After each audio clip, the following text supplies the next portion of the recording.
সবাইকে free hand writing and ট্রান্সলেশনের ২ number ক্লাসে স্বাগত। আমার কথা নিশ্চয়ই শোনা যাচ্ছে? আমরা একবার অবশ্য কনফার্মেশন নিয়েছি যে কথা শোনা যাচ্ছে। আচ্ছা, একজন বলছে যে উনি ক্লাস মিস করেছেন। ক্লাসের দেয়া আছে। মানে আপনার YouTube চ্যানেলে দেয়া আছে, আমাদের YouTube এ দেয়া আছে। মানে সরি, আমাদের এই যে টেলিগ্রাম গ্রুপেও দেয়া আছে। তো ঠিক আছে, যেটা হইলো গতকালকে ২টা ঝামেলা হইছে। একটা হচ্ছে আমাদের টেকনিক্যাল গ্লিচ ছিল কিছু। আপনারা সবাই জুমে জয়েন করতে পারেন নাই। আজকে আশা করি জুমে সবাই জয়েন করতে পারবেন, কারণ আজকে ক্যাপাসিটি বেশি। নাম্বার 1। নাম্বার 2 হইলো কালকে একজন বোধহয় একটু ডিস্টার্ব করতেছিল। এরকম করে মানে ওই যে দেখছেন না মাঝখানে স্ক্রিনের মাঝখানে একজন এআই কম্পেনিয়ন রিকোয়েস্ট করছে বারবার। তো মাঝখানে এরকম একটা জিনিস ওঠার কারণে আপনারা এই স্ক্রিনটা দেখতে পান নাই। তো এইজন্য আমরা হচ্ছে যে এই গতকালকে যেটা বলছি এটা আমরা ৫-৭ মিনিটে আমরা একটু জাস্ট রিভিউ করব। রিভিউ করার পরে আজকের কনটেন্ট শুরু করব। তো সবাই একটু মনোযোগ দেই, হ্যাঁ? তো এখানে গতকালকে যারা ছিলেন না, এটা হচ্ছে আমার পরিচয়। আমার নাম মহিনুদ্দিন মিজান। আমি কাজ করি গভর্নমেন্টের একটা থিঙ্ক ট্যাঙ্কে। এটার নাম বিআইডিএস, মিনিস্ট্রি অফ প্ল্যানিং এর পার্ট এটা। আর হচ্ছে আমি প্রফেশনাল রাইটার এন্ড ট্রান্সলেটর, আর অবশ্যই P2 এর ইংরেজি ইনস্ট্রাক্টর। আচ্ছা, তো আমরা যেটা মানে প্ল্যান করেছি যে শুরু করব যেটা দিয়ে, সেটা হচ্ছে writing long sentences with non final structure. আমরা গতকালকে বলেছিলাম যে আপনার ইংরেজিটা হচ্ছে একটা ভার্ব বেসড বা ক্রিয়া বেসড ভাষা। সুতরাং ভার্ব এক্সপার্ট হওয়া মানে হচ্ছে, বা ভার্ব সম্পর্কে ভালো জানা মানে হচ্ছে আপনি এই ভাষা ভালো জানা।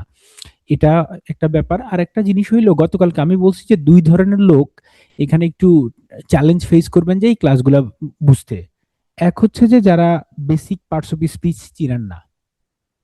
Parts of speech, basic parts of speech চিনেন না, হ্যাঁ?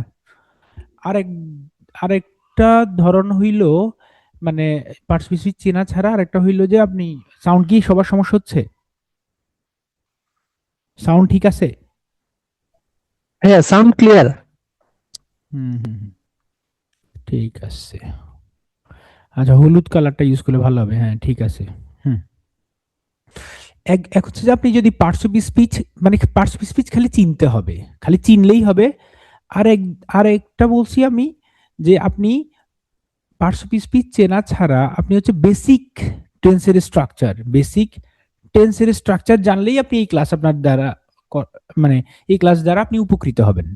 তাও আমি আপনাদের কথা চিন্তা করে, যেহেতু মানে আমি বুঝছি যে কিছু আছেন যে একবারে বেসিক থেকে, আমরা যেহেতু অ্যাডে বলেছি যে আমরা একবারে বেসিক থেকে শুরু করব, শুরু থেকে শুরু। এই জন্য আপনাদেরকে ছোট একটা শিটও দিব, আজকে একটা জিনিস দেখাই দিব, সেটা আপনারা প্র্যাকটিস করলে যারা এই জায়গায় যাদের সমস্যা আছে তাদের কিছুটা কাটবে। তো আমরা তো একবারে ধরেন একবারে ওয়ার্ড থেকে শুরু করতেছি না, আমরা সেন্টেন্স থেকে শুরু করতেছি বা ফ্রেজ থেকে শুরু করতেছি। ওয়ার্ডও আমরা পড়াবো, ওয়ার্ড কিছুটা। তো ওয়ার্ডের পরে যেন আগামী 2 ক্লাস পরে আমরা ফ্রেজ পড়াবো, ফ্রেজের সাথে ক্লজের সাথে সেন্টেন্স, এগুলো পড়াবো একটার পর একটা। তখন আপনি বড় বড় সেন্টেন্স কি কেমনে হয় সেটা বুঝতে পারবেন। মানে পার্টস অফ স্পিচ বলতে আমি যেটা বুঝাচ্ছি, যেমন ধরেন এখানে একটা বিখ্যাত উপন্যাসের একটা লাইন দেয়া আছে, প্রথম line, pride and prejudice, Jane অস্টিনের। It is a truth universally acknowledge that a single man in possession of a good fortune must be in want of wife. মানে যেই লোকের অনেক ধন সম্পত্তি আছে এবং গুড ফরচুন আছে তার, সে সবসময় বউয়ের অভাবে থাকবে। এখন এটা ইউনিভার্সালি অ্যাকনলেজড। এখন এই যে এই লাইনটার মাঝে যা হচ্ছে, আপনি এই লাইনের ইট কোন পার্টস অফ স্পিচ, ইজ কোন পার্টস অফ স্পিচ, এই কোন পার্টস অফ স্পিচ, ট্রুথ কোন পার্টস অফ স্পিচ, ইউনিভার্সালি কোন পার্টস অফ স্পিচ, অ্যাকনলেজ কোন পার্টস অফ স্পিচ, এগুলো যদি জানেন তাহলে আপনার বেসিক মানে পার্টস আইডেন্টিফিকেশন ক্লিয়ার। এরপরে আপনি এগুলো ইউজ করে basic sentence, I eat rice, he goes to school, I go to school, he works to office, হ্যাঁ, ওয়াটার বয়েলস এট 100 ডিগ্রি সেন্টিগ্রেড, এই যে এই জিনিসগুলো আপনি লিখতে পারেন কিনা। তারপরে হচ্ছে আপনি বড় সেন্টেন্সে আসবেন।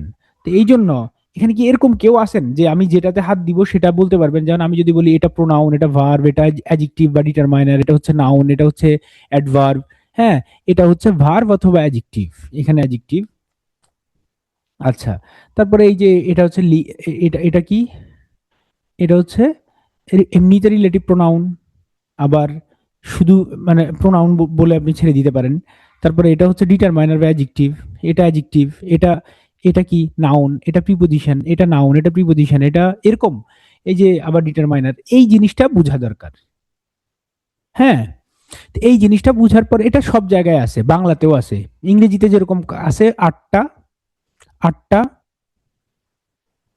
পার্টস অফ স্পিচ মানে বাক্যের অংশ। পার্টস অফ স্পিচ মানে কি, বাক্যের প্রত্যেকটা পার্টের নাম। ইংরেজিতে আছে কয়টা জানেন কেউ? ইংরেজিতে, সরি বাংলায়, বাংলায় ইংরেজিতে হচ্ছে যে মানে জানলেন, বাংলায় ভেরি গুড, বাংলায় 5টা। আরবিতে কয়টা জানেন? আরবিতে 3টা, ফেল, ইসম, হরফ। এই বেসিক জিনিস আপনাকে জানতেই হবে। আচ্ছা, এরপরে এই বেসিক জিনিস জানার পরে আপনার যেটা করতে হবে, এখানে আমি 28টা 28 স্ট্রাকচার দেয়া আছে এখানে, 28, এটা একটু লাল কালি দিয়ে লিখতে হবে। আচ্ছা, এখানে 28 সেন্টেন্সের স্ট্রাকচার, যেন noun pronoun plus verb one, noun pronoun do not বা ডাজ নট, ভার্ব ওয়ান। এই যে এই প্রত্যেকটা দিয়ে দেখেন, এই যে 28টা, তো এখানে 1 2 করে 28টা দেয়া আছে, এবং 28টা দিয়ে 28টা সেন্টেন্স তৈরি করা আছে। আপনাদের কাজ হচ্ছে যে প্রথমে মানে আপনি এইদিকে না তাকাইলে হবে, কি স্ট্রাকচার, স্ট্রাকচার কোনো ব্যাপারই না। স্ট্রাকচার যদি আপনি মানে স্ট্রাকচার এটা মুখস্থ করবেন না, এটা খুব বেশি দেখাও যাবে না। জাস্ট আপনি কি করবেন, সেন্টেন্সটা পড়ে যাবেন, দেখবেন যে কিভাবে লিখছে। জাস্ট স্ট্রাকচার মুখস্থ করার কিছু নাই। যেমন ধরেন একবারে সিম্পল সেন্টেন্স, হ্যাঁ, শি প্লেইজ ফুটবল। তারপরে নট দিয়ে যদি লিখি, প্রেজেন্ট ইনডিফিনিট নট দিয়ে কেমনে লেখে, ডাজ নট বা ডু নট। শি আছে যে not, does not like coffee.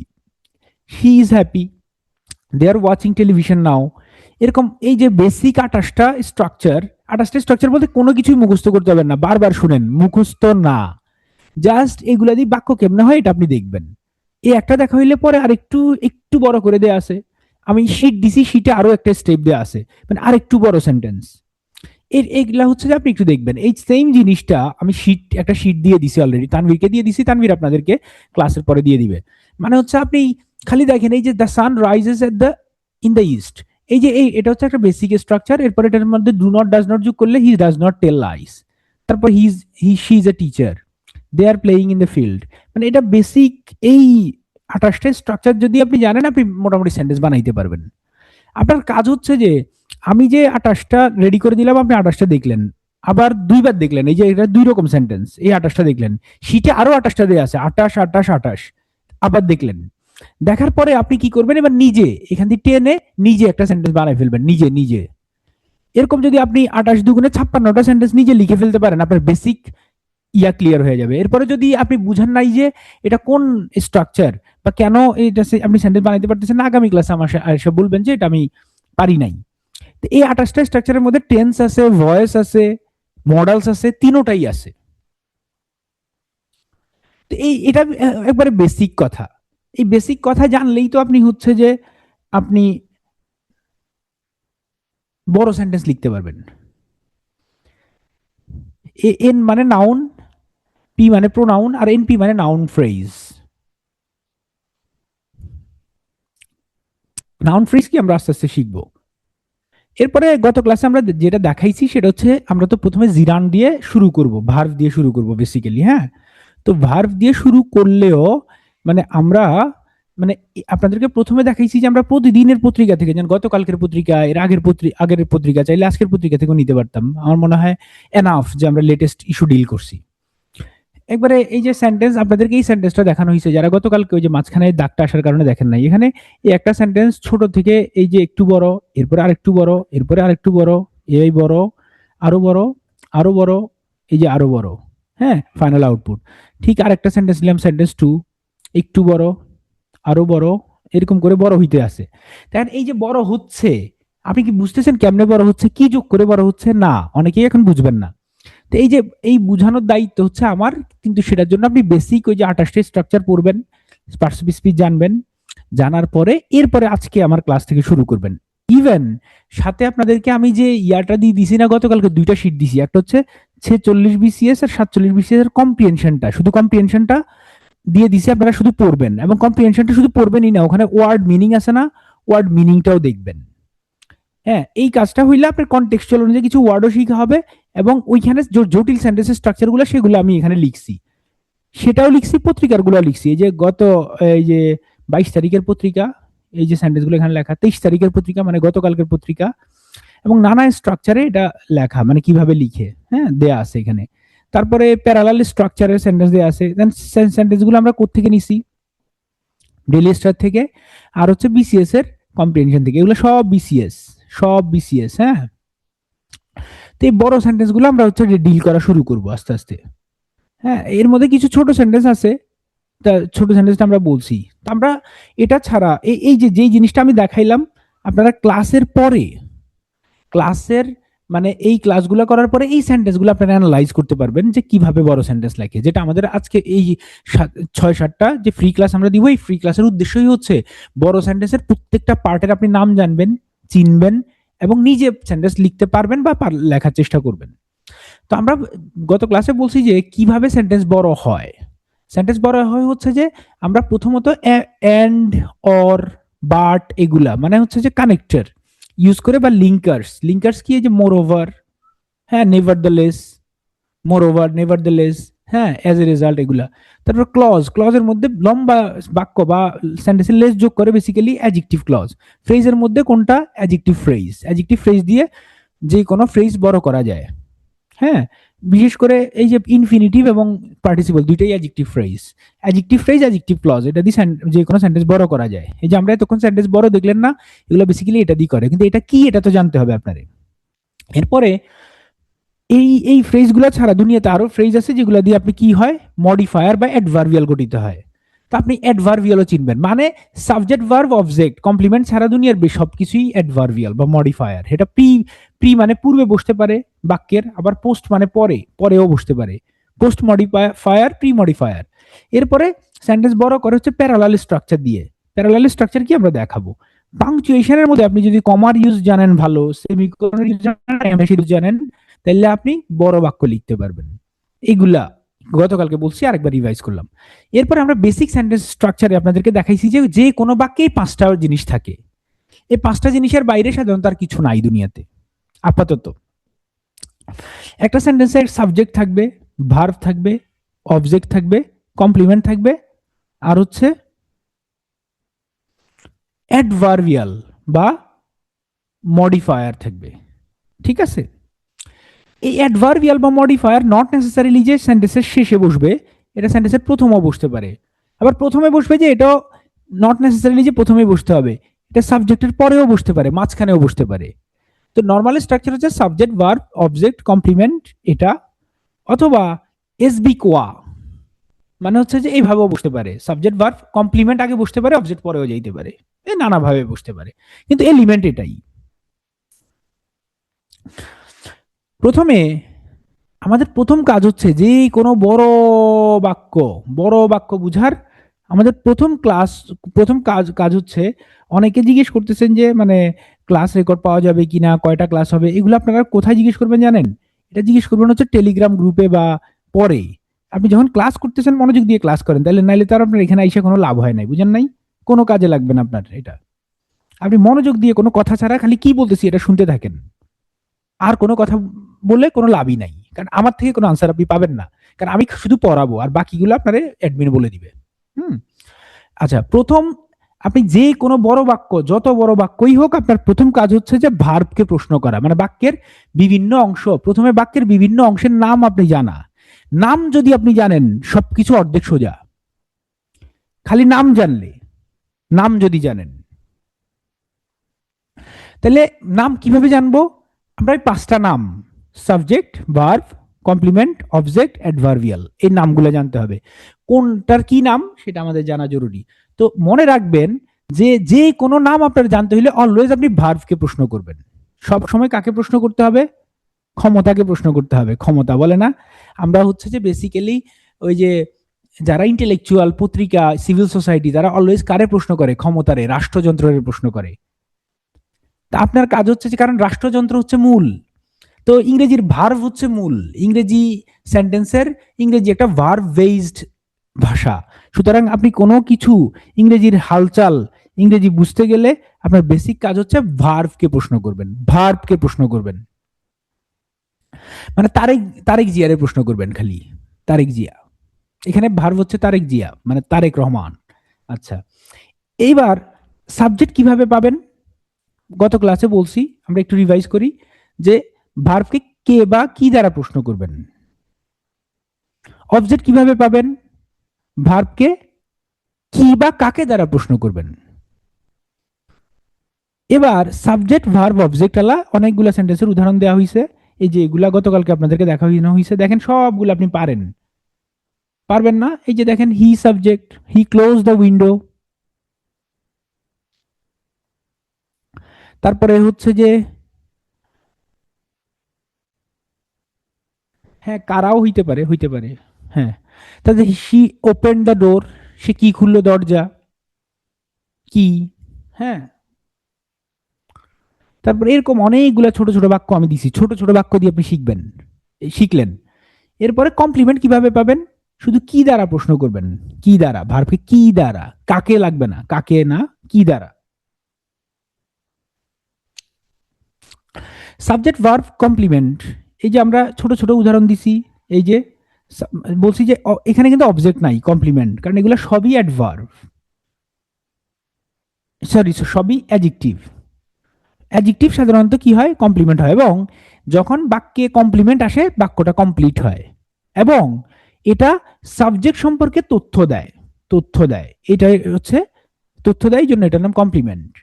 এটা অ্যাডজেক্টিভ হইতে পারে, নাউন হইতে পারে, প্রোনাউন হইতে পারে। এবং সাবজেক্ট মাঝে মধ্যে সাবজেক্ট ইকুয়াল টু, যেন he is a doctor, he is a doctor, মানে সাবজেক্ট আর অবজেক্ট একই জিনিস যখন হয়ে যায় এটার নাম কমপ্লিমেন্ট হয়ে যায়, he is equal to doctor, এরকম। যেমন এরকম আছে, দে বিকেম ফ্রেন্ডস, দে যে ফ্রেন্ডস ও সে ইকুয়াল টু, ঠিক আছে, এরকম। এই যে তার বৈশিষ্ট্য বোঝাচ্ছে এটা। এরপর আমরা লিঙ্কিং ভার্ব চেনাইছি, আমরা আমরা বলছি যে ভালো বাক্য লিখতে গেলে, ভালো বাক্য যদি আপনি লিখতে চান, তাহলে আপনি am is are was were মানে বি ভার্ব বাদ দিয়ে, বি ভার্ব বাদ দিয়ে কি ভার্ব ইউজ করবেন? লিঙ্কিং ভার্ব ইউজ করবেন। লিঙ্কিং ভার্ব কোনগুলা? এই যে এগুলা, গতকালকের ভিডিও দেখলে দেখবেন, এখানে আমি একটা ছোট্ট গল্প বলছি, ফানি স্টোরি, ফানি গল্প। এই ফানি গল্প দিয়ে আপনি লিঙ্কিং ভার্ব মনে রাখবেন, এবং লিঙ্কিং ভার্ব দিয়ে বাক্য কিভাবে তৈরি হয়, এই যে এভাবে। ছোট বাক্য দেখলেন, বড় বাক্য, এই যে the cake taste sweet and moist, he feels tired and ready to relax. আবার একটু বড় খেতে গেলে, ডিসপাইট দ্য চ্যালেঞ্জেস, চ্যালেঞ্জ সত্ত্বেও, এটা pre modifier, they appear confident, তাদেরকে কনফিডেন্ট মনে হচ্ছে, বাক্য এখানে শেষ হয়ে যেতে পারতো। তাহলে কনফিডেন্টের জায়গায় আরো একটা অ্যাডজেক্টিভ যুক্ত করলো, অ্যান্ড রেডি, কিসের জন্য রেডি? টু ট্যাকল, কি ট্যাকল দিবে? এটা অবজেক্ট। কি অবজেক্ট? অবজেক্ট কি? What ever comes on their way, যা কিছু আসে তাদের সামনে সবকিছু ট্যাকেল দিতে তারা রেডি, তাদেরকে কনফিডেন্ট মনে হচ্ছে, তাদেরকে মনে হচ্ছে তারা কনফিডেন্ট। একটু বড় সেন্টেন্স দেখলাম, পরে আস্তে আস্তে আমরা আরো বড়তে যাব। আমরা বলছি বাক্যে মডিফায়ার বা অ্যাডভার্বিয়াল কিভাবে পাবেন, বলছি ভার্বকে কখন, কোথায়, কিভাবে, কেন দ্বারা প্রশ্ন করবেন। তাহলে সাবজেক্ট ভার্ব অ্যাডভার্বিয়াল অনেক উদাহরণ দেখেন, এখানে কোনো অবজেক্ট আছে দেখেন তো, এই বাক্যগুলোতে কোনো অবজেক্ট আছে দেখেন তো, কোনো অবজেক্ট নাই। তাহলে সবগুলা হচ্ছে যে অ্যাডভার্ব, অ্যাডভার্ব, অ্যাডভার্ব অথবা অ্যাডভার্বিয়াল। এরপরে আমরা এখন কি করলাম, সাবজেক্ট ভার্ব অ্যাডভার্বিয়ালের পরিবর্তে অবজেক্ট আলাও যুক্ত করলাম। দেখেন, সাবজেক্ট ভার্ব অবজেক্ট অ্যাডভার্বিয়াল, দেখেন তো, she reads book everyday, everyday এখন দুইটা ওয়ার্ড হইছে, প্রতিদিন বই পড়ে। সে প্লেইস ফুটবল, কোথায় খেলে? In the field. They watch television, কখন? At night. অ্যাডভার্ব আর অ্যাডভার্বিয়াল, অ্যাডভার্বে আপনি অ্যাডভার্ব বলতে পারবেন, অ্যাডভার্বিয়ালও বলতে পারবেন, কিন্তু অ্যাডভার্বিয়াল যেটা মানে বড় কয়েকটা, তাহলে তার আপনি অ্যাডভার্ব বলতে পারবেন না। যেমন দেখেন, এট নাইট, নাইট কি? নাউন, এটা প্রিপোজিশন, কিন্তু এটা অ্যাডভার্বিয়াল নট অ্যাডভার্ব। কিন্তু এটা যদি সিঙ্গেল অ্যাডভার্ব হয়, যেমন ধরেন ব্রেভলি, এটার নামে অ্যাডভার্বিয়ালও অ্যাডভার্বও। কিন্তু দুইটা বাক্য মিলে যদি অ্যাডভার্বিয়ালের মতো কাজ করে, সেটা নামে অ্যাডভার্বিয়াল নট অ্যাডভার্ব। বুঝা গেছে? ওকে, থ্যাংক ইউ। যেমন দেখেন, এগুলো সবই অ্যাডভার্ব এবং অ্যাডভার্বিয়াল, একই কথা। কিন্তু এই যে in the morning, adverbial not adverb. On time, last year, adverb, adverbial. এই সেন্টেন্সগুলো বোঝা যাচ্ছে? এই তিনটা সেন্টেন্স যদি বোঝা যায়, তাহলে আপনি subject verb plus object plus adverbial, এই জিনিসটা বা মডিফায়ার, এটা বুঝে গেছেন। কারো কি এটা বুঝতে সমস্যা হচ্ছে? এই বাক্যগুলো ছোট ছোট বাক্য, ক্লিয়ার, ভেরি গুড। তাহলে আমরা সেটা গেলাম। এবার আমরা অ্যাডভার্ব অবজেক্টের পরিবর্তে আমরা হচ্ছে যে কমপ্লিমেন্ট ব্যবহার করব। কমপ্লিমেন্ট দেখেন তো, এই বাক্যগুলোতে জাস্ট কমপ্লিমেন্ট দেখেন, শি ইজ হ্যাপি টুডে, সে আজ খুশি, শি ইজ হ্যাপি টুডে। এই হ্যাপিটা কি না, অবজেক্ট না। এই যে হ্যাপি যে অবজেক্ট না, এই কথাটা বুঝতে কারো অসুবিধা হচ্ছে? ফেমাস, রেডি, এগুলো যে অবজেক্ট না। কেন অবজেক্ট না? কারণ এগুলো অ্যাডজেক্টিভ। কেন অবজেক্ট না? কারণ এগুলো বাক্য কমপ্লিট করে। কেন অবজেক্ট না? কারণ এগুলা সাবজেক্ট সম্পর্কে তথ্য দেয়, তথ্য।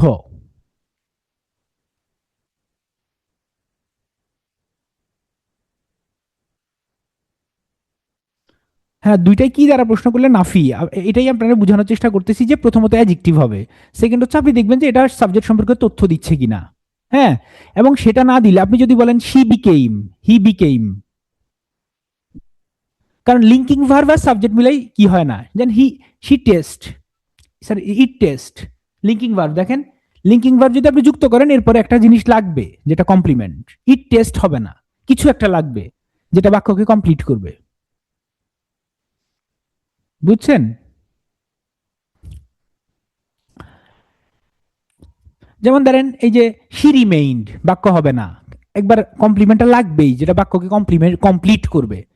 কমপ্লিমেন্টের কাজ হচ্ছে বাক্যকে কমপ্লিট করা। আপনারা শীটটাও ভালো করে পড়বেন, আমি শীটে দিছি যে ডিফারেন্স বিটুইন, বিটুইন, হ্যাঁ, অবজেক্ট এন্ড কমপ্লিমেন্ট, এটার সাথে এটা দেয়া আছে,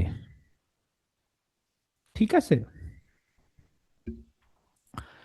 তারপরে এর একটু বড় উদাহরণ দেয়া আছে, he seemed nervous at the interview. এই যে এট দ্য ইন্টারভিউ অ্যাডভার্বিয়াল, এটা কমপ্লিমেন্ট।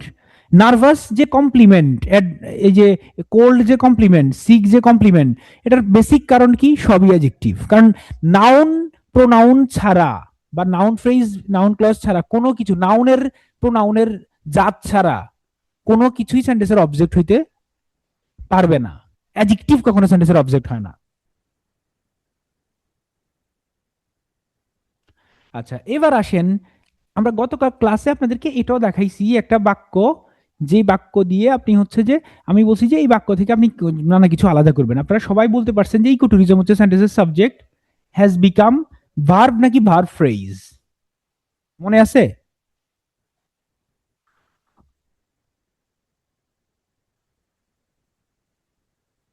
ভার্ব ফ্রেজ, কারণ হ্যাজ হচ্ছে ভার্ব, ফ্রেজ শব্দের অর্থ হচ্ছে শব্দগুচ্ছ, শব্দগুচ্ছ। ধরেন হ্যাজ ভার্ব আর হ্যাজ বিকাম, দুইটা ভার্ব মিলাই ভার্ব ফ্রেজ। ইনক্রিজিংলি পপুলার, এটা কি অবজেক্ট নাকি কমপ্লিমেন্ট? এটা কি অবজেক্ট নাকি কমপ্লিমেন্ট? এটা কেন কমপ্লিমেন্ট সবাই বুঝতে পারছেন? কারণ হচ্ছে যে এখানে কখনোই, এখানে কি এটা কখনোই অ্যাডজেক্টিভ কি হবে না, সেন্টেন্সের অবজেক্ট হবে না। এই কথা ক্লিয়ার? আচ্ছা, এবার ওভার দ্য পাস্ট 2 decades, গত 2 দশক ধরে, এই অংশটার নাম কি জানেন সবাই? এতক্ষণে বুঝে যাওয়ার কথা না? এটার নাম কি?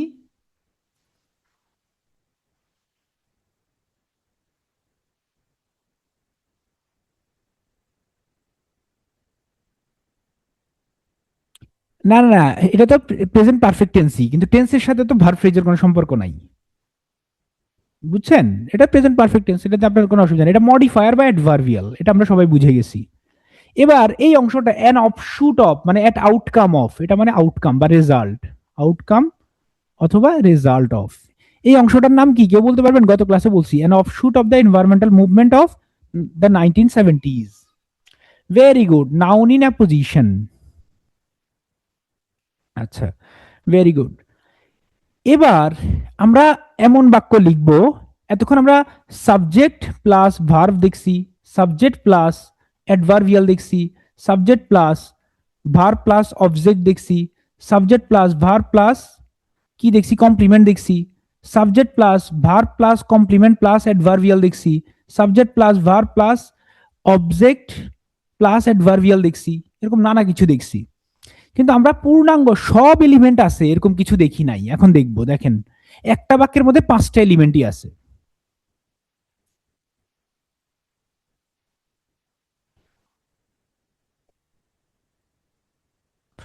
দেখেন, এখানে আমাকে বলতে পারবেন, সবাই এক বাক্যে বলেন। এখানে একটা আমি বলে দিই, সরেন, এটা হচ্ছে সেন্টেন্সের he made her clear her position yesterday.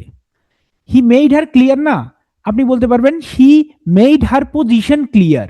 মানে subject, verb, complement, object, adverbial, S V কোয়া, এটাও হয় আবার এটাও হয়, যে subject, verb, object, complement, adverbial, বা এস ভিও সিএ, মানে এস ভোকা, এরকম হয়। সবচেয়ে শুদ্ধ এবং কারেক্ট কমন স্ট্রাকচার হচ্ছে এটা, এস ভি কোয়ানা এটা, হ্যাঁ, এস ভিও সিএ। হ্যাঁ, এখন দেখেন শি কে subject, made verb, she made her position, সে কি করলো, ক্লিয়ার করলো তার পজিশন। কি ক্লিয়ার করলো, কি কি ক্লিয়ার করছে, হার পজিশন। আচ্ছা, তাহলে শি মেড ক্লিয়ার, এই যে ক্লিয়ার কি, অ্যাডজেক্টিভ, কমপ্লিমেন্ট। ইয়েস্টারডে কি, অ্যাডভার্বিয়াল। এই জিনিসটা নিশ্চয়ই সবাই বুঝতে পারছেন। এবার আমাকে বলেন এই সেন্টেন্সে বলেন অ্যাডভার্বিয়াল কোনটা, দ্রুত বলবেন, দ্রুত, কুইক টেস্ট এটা। অ্যাডভার্বিয়াল কোনটা এই বাক্যে, the teacher made the rules clear at the beginning. Very good, at the beginning. Complement কোনটা, অনেকে শুধু বিগিনিং লিখছেন, এট দ্য বিগিনিং হবে, ক্লিয়ার হচ্ছে কমপ্লিমেন্ট। অবজেক্ট কোনটা, object, the rules, very good. তারপরে টিচার সাবজেক্ট, এটা ভার্ব, এটা আমরা সবাই জানি, subject, verb, object, complement, adverbial. ঠিক, আমরা এই বাক্য পারবো না, এটা লাস্ট ওয়ান। এই বাক্যে শুধু আমারে বলবে যে অবজেক্ট কোনটা, ইলিগ্যাল নাকি দ্য কন্ট্রাক্ট।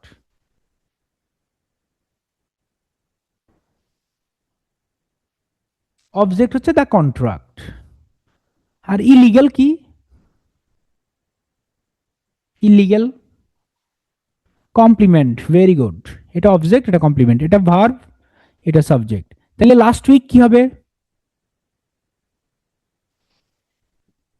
অ্যাডভার্বিয়াল বা মডিফায়ার। মডিফায়ার একই কথা।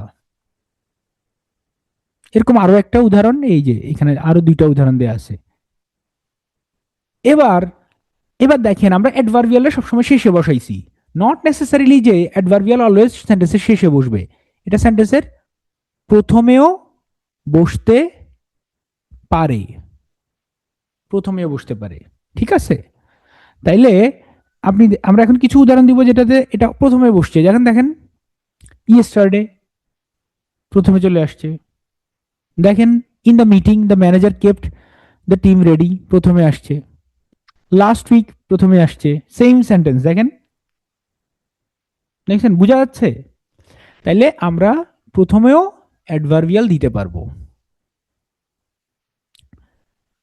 তাহলে এখানে ছোট্ট একটা রুল শিখি। হ্যাঁ, ছোট্ট রুলটা হইল, হ্যাঁ, এটাকে আপনার প্রি মডিফায়ারও বলতে পারবেন, প্রি অ্যাডভার্বিয়াল, প্রি মডিফায়ার। হ্যাঁ, কিন্তু মনে রাখবেন যে এরকম অ্যাডভার্বিয়াল যদি বাক্যের প্রথমে আসে, এরকম অ্যাডভার্বিয়াল যদি বাক্যের প্রথমে আসে, তখন এই অ্যাডভার্বিয়ালের যদি তিনটা ওয়ার্ড থাকে, এক, দুই, তিন, তিন বা তিনের অধিক, তিন বা তিনের অধিক যদি শব্দ থাকে, কমা বসানো ফরজ। কি বলছি আবার শুনেন, বলছি যে কোন প্রি মডিফায়ার বা অ্যাডভার্বিয়াল যদি বাক্যের প্রথমে আসে এবং সেটা যদি তিন বা তিনের অধিক হয়, এই কমাটা বসানো ফরজ। আবার বলি শুনেন, কোন প্রি মডিফায়ার বা অ্যাডভার্বিয়াল যদি বাক্যের প্রথমে আসে এবং সেটা যদি তিন বা তিনের অধিক হয়, তাহলে কমা বসানো ফরজ। ক্লিয়ার হয়েছেন এটা? এর কম হইলে আপনি কমা বসাইতে পারবেন, না বসাইলেও কোনো অসুবিধা নাই। এই যে লাস্ট উইক। এবার অ্যাডভার্বিয়াল আমরা মিডলে ইউজ করতে পারবো, চাইলে মাঝখানেও দিতে পারবো। যেমন দেখেন অ্যাডভার্বিয়াল মাঝখানে, বলেন তো এখানে কোনটা অ্যাডভার্বিয়াল, 3 নাম্বার সেন্টেন্সে এটাতে।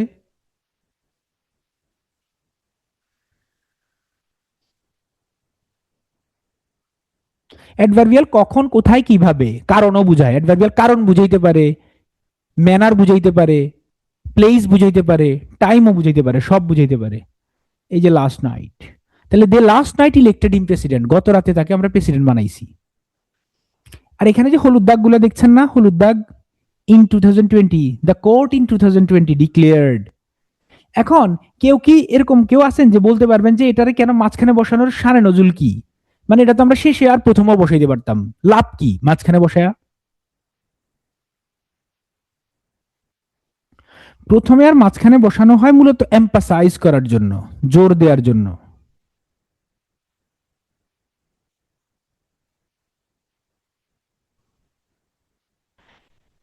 অ্যাডভার্ব যদি থাকে শুধু একটা ওয়ার্ড নাফি, তাহলে আপনি অ্যাডভার্ব বলতে পারবেন। কিন্তু অ্যাডভার্বিয়াল কখন বলবেন? একের অধিক থাকলে অ্যাডভার্বিয়াল বলা ফরজ। ঠিক আছে নাফি? এই দেখেন, the teacher this morning, teacher this morning যখন বললাম, দিস মর্নিং মেড, এই সকালেই, আজ সকালেই, lesson made the lesson interesting, তখন জোর দেয়া। আচ্ছা, এবার আসেন আবার টেস্ট। এখানে আমাকে বলবেন যে কোনটা কমপ্লিমেন্ট। Very good. তার মানে আপনারা বুঝতে পারছেন, এই যে 3-4টা আছে।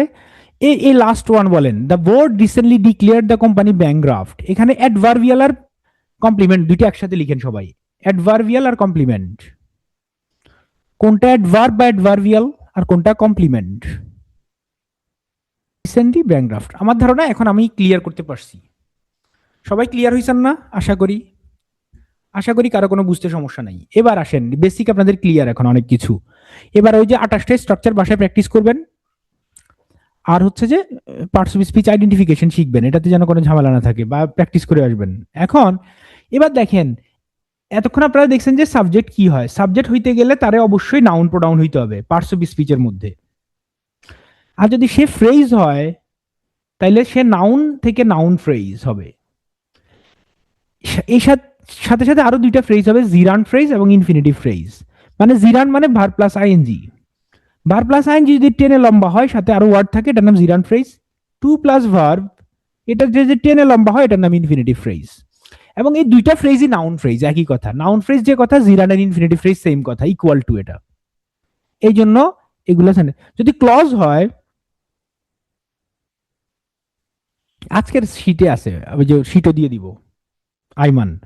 আর ক্লজ হলে নাউন ক্লজ, নাউন ক্লজ ছাড়া কোনো ক্লজ সেন্টেন্সের সাবজেক্ট হইতে পারবে না।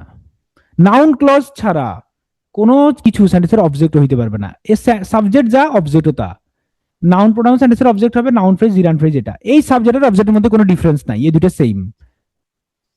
আর আপনারা এতক্ষণ দেখছেন ভার্ব হইতে গেলে তার ভার্ব হইতে হবে অথবা ভার্ব ফ্রেজ হবে ফ্রেজের মধ্যে।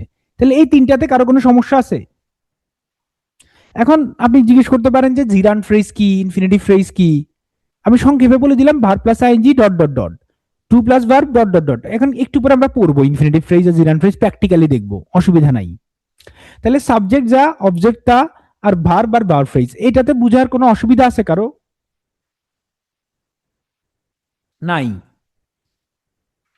কিন্তু কমপ্লিমেন্টের পার্থক্য কি? কমপ্লিমেন্টে শুধু নাউনের সাথে একটা জিনিস যুক্ত হয়, সেটার নাম হচ্ছে অ্যাডজেক্টিভ। তাহলে অ্যাডজেক্টিভ যদি হয়, তাহলে অ্যাডজেক্টিভ ফ্রেজও হবে, তবে অ্যাডজেক্টিভ ক্লজ আবার হবে না, শুধু নাউন ক্লজ। তাহলে কমপ্লিমেন্ট আর অবজেক্টের মধ্যে একটা পার্থক্য আমরা কি দেখলাম? একই, দুইটা একই, এই দুইটা একই। জিরান ফ্রেজও কমপ্লিমেন্ট হইতে পারে, জিরান ফ্রেজও কমপ্লিমেন্ট হয়, ইনফিনিটিভ ফ্রেজও কমপ্লিমেন্ট হবে, সবই হবে। বুঝছেন? নাউন ফ্রেজ শুধু একটা জিনিস যোগ হয়েছে, অ্যাডজেক্টিভ আর অ্যাডজেক্টিভ ফ্রেজ। কি যোগ হইলো? অ্যাডজেক্টিভ আর অ্যাডজেক্টিভ ফ্রেজ। কি যোগ হইলো? অ্যাডজেক্টিভ আর অ্যাডজেক্টিভ ফ্রেজ। একজন জিজ্ঞেস করতেছে অ্যাডজেক্টিভ ক্লজ কেন হইলো না? অ্যাডজেক্টিভ ক্লজ কেন হয় নাই? কারণ অ্যাডজেক্টিভ ক্লজের কাজ হচ্ছে যে নাউনকে ব্যাখ্যা করা, নাউনের সম্পর্কে তথ্য দেয়া। সে অবজেক্ট হিসেবে কাজ করে না। আমরা যখন অ্যাডজেক্টিভ ক্লজ পড়বো তখন দেখবেন, পড়াবো। শুধু এক জায়গায় আমার ক্যাচাল, সেটা হচ্ছে অ্যাডভার্বিয়াল মডিফায়ার। এটা দুনিয়া সবকিছু হয়। এটা নাউন ফ্রেজও হবে, ইনফিনিটিভ ফ্রেজও হবে, পার্টিসিপাল ফ্রেজও হবে, প্রিপোজিশনাল ফ্রেজও হবে। আর এখানে অ্যাডভার্ব ফ্রেজ, শুধু অ্যাডভার্ব ফ্রেজ। অ্যাডভার্বিয়াল হইতে গেলে তার অ্যাডভার্ব ফ্রেজ হইতে হবে অথবা অ্যাডভার্ব হইতে হবে, এই দুইটা ক্লিয়ার। অ্যাডভার্ব, এটা ছাড়া আর যেই ফ্রেজগুলো হয় পার্টিসিপল ফ্রেজ, মানে ভার্বের V3 অথবা verb plus ING, to plus verb, আবার নাউন ফ্রেজ, আর হচ্ছে প্রিপোজিশনাল ফ্রেজ, সব হবে। এই জিনিসটা আপনি আর একবার দেখবেন বাসায়। এটা আপাতত এইটা দেখাইলাম, এরপর যখন আমরা করতে যাব তখন আপনি ভালো বুঝবেন। এবার আসেন আমরা একবারে বেসিক থেকে শুরু করি। এখন পর্যন্ত যা পড়াইছি আমরা এই আর আজকের ক্লাসে যাওয়ার আগে আপনাদের ক্লাস আরো আধা ঘন্টা চলবে, আপনাদের এই পর্যন্ত কারো কোনো বুঝতে আশা করি কোনো সমস্যা নাই। এবার আসেন আমরা বেসিক থেকে শুরু করি। প্রথমে যেহেতু এটা একটা verb base sentence, verb base ভাষা, আমরা ভার্ব দিয়ে শুরু করব। ভার্ব কি? ভার্ব হচ্ছে a word that tells or asserts something about a person or thing. মানে কোনো যেটা বলে এবং অ্যাসার্টস করে কিছু, কোনো কিছু ব্যক্তি বা কোনো বস্তু সম্পর্কে কোনো কিছু বলে। আর যদি একবারে সংক্ষেপে শুনতে চান, কোনো কিছু করা, করা মানে এই ভার্ব, করাকে ভার্ব বলে। আমরা যেই ফ্রেজগুলো আমাদের শিখা লাগবে, আমরা একটু আগে দেখছি যে জিরান থেকে জিরান ফ্রেজ, ইনফিনিটিভ থেকে ইনফিনিটিভ ফ্রেজ, পার্টিসিপল থেকে পার্টিসিপল ফ্রেজ, এইগুলো আমাদের জানা জরুরি এবং এই ক্লাসের বা এই স্লাইডে আমরা এইগুলা জানবো, এই জিনিসগুলা। এবং পরের আরেকটা স্লাইডে আমরা জানবো হচ্ছে যে what is phrase, what is clause, অন্য phrase, gerund participle infinitive phrase ছাড়া।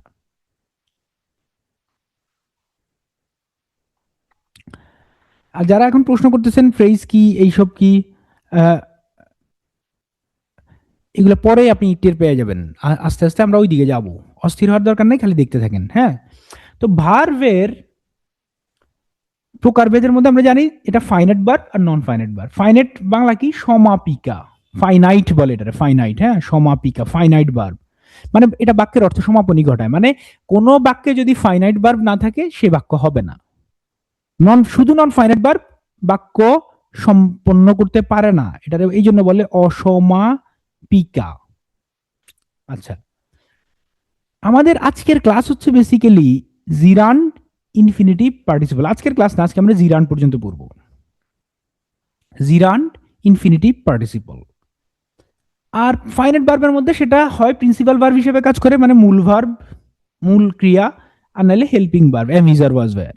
হ্যাঁ, এবং সেটা সাবজেক্ট বহন করলে, যদি সরি অবজেক্ট যদি বহন করে, মানে ফাইনাইট ভার্ব যদি অবজেক্ট থাকে তাইলে এটার নাম ট্রানজিটিভ, যদি অবজেক্ট না থাকে তাইলে এটার নাম ইনট্রানজিটিভ। আবার বলি শুনেন, ভার্ব বেসিক্যালি আমার প্রকারভেদ মুখস্থ করার দরকার নাই, খালি বুঝলেই হবে। যেটা সমাপনী, বাক্যের অর্থ সমাপনী ঘটায়, মানে এটা না থাকলে বাক্য হবে না, এই জন্য এটা ফাইনাইট ভার্ব। আর নন ফাইনাইট ভার্ব যদি একা থাকে, নন ফাইনাইট ভার্ব যদি সেন্টেন্সে একা থাকে, মানে যেখানে ফাইনাইট ভার্ব নাই, সে বাক্যের অর্থ সমাপনী ঘটাইতে পারে না, এই জন্য এটা নাম অসমাপিকা। এবং এটা দেখতে কি রকম? জিরান ইনফিনিটিভ পার্টিসিপল, আমরা পরে জানবো এগুলো কি। কিন্তু principal verb, auxiliary verb, am is are was were, have has had, এগুলো হচ্ছে হেল্পিং ভার্ব, আর বাকি দুনিয়া সব ভার্বই প্রিন্সিপাল ভার্ব। তবে এই প্রিন্সিপাল ভার্ব অবজেক্ট বহন করতে পারে, অবজেক্ট নাও বহন করতে পারে। যদি অবজেক্ট থাকে ট্রানজিটিভ, অবজেক্ট যদি না থাকে তাইলে ইনট্রানজিটিভ। ওকে, হ্যাঁ, linking verb, intransitive verb. Very good Mousumi, এই যে ভালো ধরছেন। আচ্ছা, এবার আসেন ভার্বের প্রথম দুইটা, ফাইনাইট আর নন ফাইনাইট। আমরা তিনটা বাক্য দেখব। এবার আমরা মূল জায়গায় চলে যাচ্ছি, বেসিক জিনিস ক্লিয়ার করলাম, এবার মূল জায়গায়। এখন কিন্তু খুব মনোযোগ দিতে হবে, পরে আবার প্রশ্ন করা যাবে না। একবারে না বুঝলে তো প্রশ্ন করবেনই, কিন্তু ভালো করে দেখেন। ফাইনাইট আর non finite. I write exciting thrillers. He writes exciting thrillers. He wrote exciting thrillers. এখানে দুইটা ভার্ব আমরা জানি, এটা ভার্ব 1, এটা ভার্ব 2, এটা ভার্ব 1, ভার্ব 2, এটা ভার্ব 1, ভার্ব 2। মানে এখানে ভার্বের প্রেজেন্ট পার্টিসিপল পাস্ট পার্টিসিপল বুঝাই নাই, মানে একটা ভার্ব দুইটা ভার্ব, বা V1 দিলে আবার ইয়া হইতে পারেন, কনফিউজ হইতে পারেন। একটা দুইটা, একটা দুইটা, একটা দুইটা। দেখেন সেন্টেন্সে কি চেঞ্জ হয়েছে? আই রাইট, এরপরে পার্সন যখন চেঞ্জ হয়েছে রাইটস হয়ে গেছে। তারপরে যখন টেন্স চেঞ্জ হয়েছে এটা রোট হয়ে গেছে। তাহলে দেখেন টেন্স এবং পার্সন এবং নাম্বার অনুযায়ী এই ভার্বটা চেঞ্জ হইতে থাকে। আর দেখেন এক্সাইটিং, এই অবস্থায় এরকম, পার্সন চেঞ্জ হয়েছে তাও এরকম, টেন্স চেঞ্জ হয়েছে তাও এরকম। সে কখনোই রূপ পরিবর্তন করবে না টেন্সের সাথে অথবা নাম্বারের সাথে অথবা পার্সনের সাথে। এই এক্সাইটিং এর ইয়া হচ্ছে যে excite plus ING, excite plus ING মানে এক্সাইটিং। এবার আপনি দেখেন এই যে রোডটা বাদ দিয়ে দেন, বাদ দিয়ে দিচ্ছি, দেখেন ফাইনাইট ভার্ব যেটা টেন্স পার্সন এবং নাম্বার অনুযায়ী চেঞ্জ হয়, টেন্স পার্সন এবং নাম্বার অনুযায়ী চেঞ্জ হয়েছে। বাদ দেন তো, হি অ্যান এক্সাইটিং থ্রিলার, বাক্য হয়েছে নাকি হয় নাই?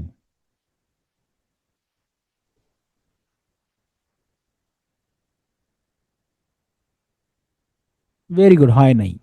এখন দেখেন, কিন্তু আপনি দেখেন এক্সাইটিংটা বাদ দিয়ে দেন, রোট রেখে দেন, রোট আছে, তাহলে বাক্য হবে হি রোট অ্যান থ্রিলার, রোট আ থ্রিলার, তখন এটা এন হবে না এ হবে, কোনো অসুবিধা নাই, দেখেন বাক্য হবে।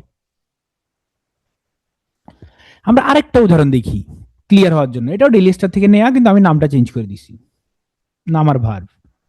Shakib taxes every gold bar imported, মানে যত গোল্ড বার ইম্পোর্টেড হয়, মানে কি হয়, আমদানি হয়, সবগুলাতে সে ট্যাক্স দেয়। কে? সাকিব, কারণ সে স্বর্ণ ব্যবসা করে। এন্ড সাকিব ট্যাক্সেস ইম্পোর্টেড ভার্বের V3, দেখেন সাকিব ট্যাক্সেস এর জায়গা হয়ে গেল ট্যাক্সড ভার্বের V2, কিন্তু এটা যেমনি আছে এমনি আছে। Sakib has been taxing every gold bar imported, imported এর কোনো চেঞ্জ নাই। একসাথে দেখি, দেখেন পার্সন অনুযায়ী ভার্বের সাথে ইয়ে যুক্ত হয়েছে, টেন্স অনুযায়ী কি যোগ হয়েছে, ইডি আবার আইএনজি, হ্যাজ বিন ট্যাক্সিং। কিন্তু ইম্পোর্টেড ইম্পোর্টেড ইম্পোর্টেড চেঞ্জ হয় নাই। এই ইম্পোর্টেড হচ্ছে ভার্বের V3, মানে পাস্ট পার্টিসিপাল ফর্ম। আপনি ট্যাক্স যদি সেন্টেন্স থেকে বাদ দিয়ে দেন, বাক্য হবে না Shakib every gold bar imported, কোনো বাক্যই হবে না। কিন্তু আপনি যদি ইম্পোর্টেড বাদ দেন, ট্যাক্স রেখে দেন, তাহলে সাকিব ট্যাক্সড এভরি গোল্ড বার, দেখছেন সেন্টেন্স হবে, প্রত্যেক গোল্ড বারের জন্য সে ট্যাক্স দেয়।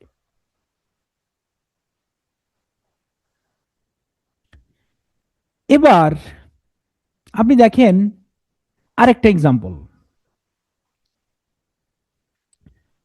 টু সুইম, টু সুইম মানে টু প্লাস ভার্বের V1, টু প্লাস ভার্বের V1, হি লাভস হইছে, পার্সন বা নাম্বার চেঞ্জ হইছে, নাম্বার চেঞ্জ হওয়ার কারণে, নাম্বার না পার্সন চেঞ্জ হইছে,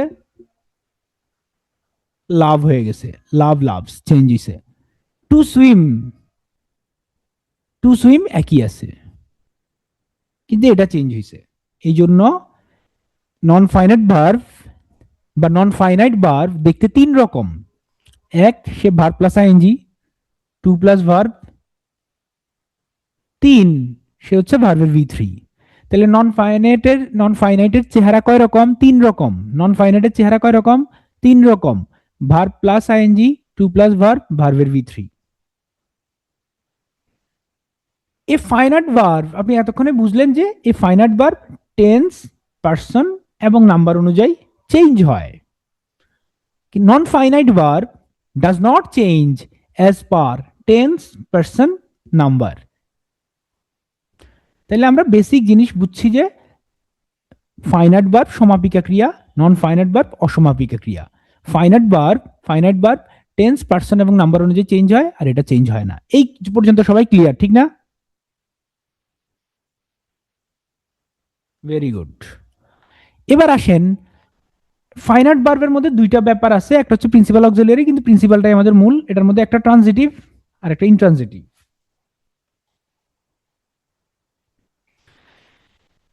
দেখেন তো, ইনট্রানজিটিভ মানে অবজেক্ট বহন করবে না, ট্রানজিটিভ মানে অবজেক্ট বহন করবে। আমাকে বলেন, এটা হচ্ছে 1, এটা 2, এটা 3, এটা 4, কোন বাক্যে অবজেক্ট আছে? কোন দুইটা বাক্যে? কত কত নাম্বার? আমরা কিন্তু এখন আস্তে আস্তে একটু বড় বাক্যের দিকে যাচ্ছি, আপনি খেয়াল করেন উদাহরণ কিন্তু এখন একটু একটু কঠিন হবে, ঠিক আছে? উদাহরণ কিন্তু একটু একটু কঠিন হইতে থাকবে। আপনারা তো বড় বাক্য শিখবেন, এখন এখানে একটু একটু কঠিনের দিকে যাব আমরা। তাহলে 2 আর 4-এ আছে এক, তাহলে নিশ্চয়ই 1 আর 3-এ নাই।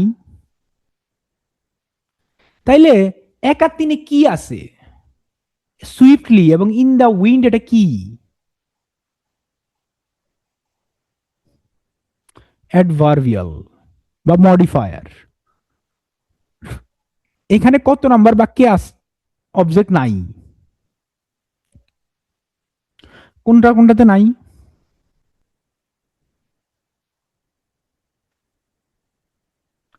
1 আর 3-এ নাই, 2 আর 4-এ আছে। Very good. তাহলে আমরা শিখলাম transitive verb requires an object to complete its meaning.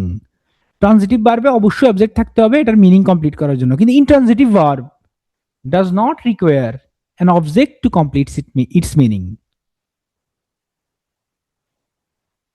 না না, সেটা হচ্ছে কোত্থেকে পড়ে গেছে। ওই যে একজন জিজ্ঞেস করছে ফেল অফ দ্য শেলফ, এই যে প্রিপোজিশন দিয়ে শুরু হয়েছে দেখছেন, কিন্তু দ্য শেলফ নাউন ফ্রেজ, কিন্তু এটা তো আমি নাউন ফ্রেজ বিবেচনা করবো না, আমি তো এটা পুরাটার কথা বলছি। এই যে পুরাটা অফ দ্য শেলফ এটা হচ্ছে অ্যাডভার্বিয়াল। আচ্ছা, তাহলে ট্রানজিটিভ ইনট্রানজিটিভ আমাদের ক্লিয়ার। আমরা বলছি যে ট্রানজিটিভ ভার্বে অবজেক্ট থাকবে, ইনট্রানজিটিভ ভার্বে অবজেক্ট থাকবে না। তার মানে আপনি বুঝছেন যে ইনট্রানজিটিভ ভার্ব গুলা বেসিক্যালি অ্যাডভার্বিয়াল নেয়।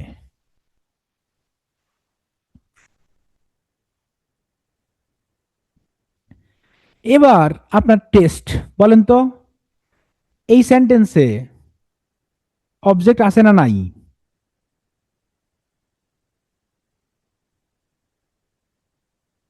আছে, ভেরি গুড। এখানে আছে নাকি নাই?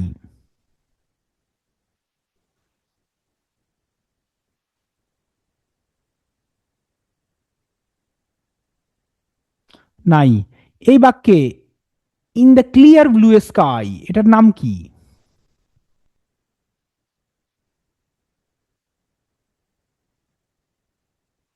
মডিফায়ার। মডিফায়ার কি শুধু এটা নাকি এটা সহ?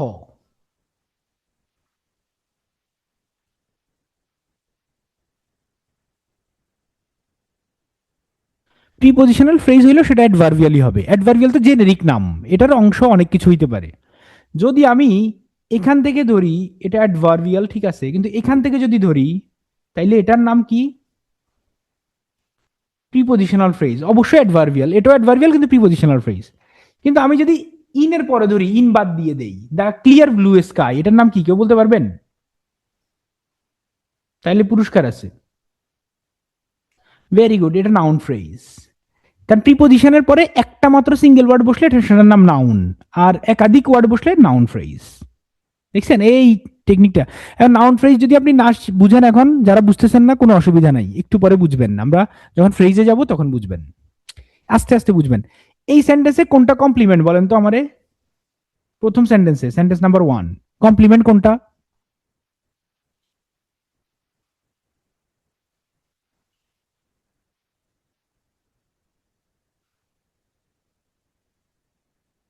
ভেরি গুড, নাই। তাহলে এটার অবজেক্ট কোনটা? এই গ্রিপিং নোভেল, এটা পুরাটা অবজেক্ট, এটা ভার্ব, এটা সাবজেক্ট। আর এই অংশটার নাম কি কেউ বলতে পারবেন? এখন আমরা এটা পড়াই নেই, কিন্তু বলতে পারবেন কেউ? এই যে নোভেল রে ব্যাখ্যা করছে, নোভেল সম্পর্কে তথ্য দিচ্ছে, যেটা সাবজেক্ট আছে ভার্ব আছে, দ্যাট ক্যাপটিভেটেড রিডার্স ওয়ার্ল্ড ওয়াইড, এটা অ্যাডজেক্টিভ ক্লজ। যারা এখন বুঝতেছেন না কোনো অসুবিধা নাই, পরে বুঝবেন আস্তে আস্তে। বা রিলেটিভ ক্লজও বলতে পারেন। Very good, relative clause adjective clause একই কথা।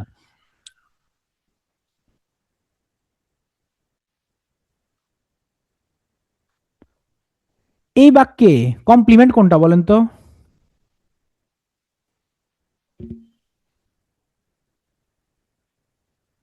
উই ফিনিশড, আস্তে আস্তে আমরা বড় বাক্যে যাচ্ছি কিন্তু খেয়াল করতেছেন, আস্তে আস্তে।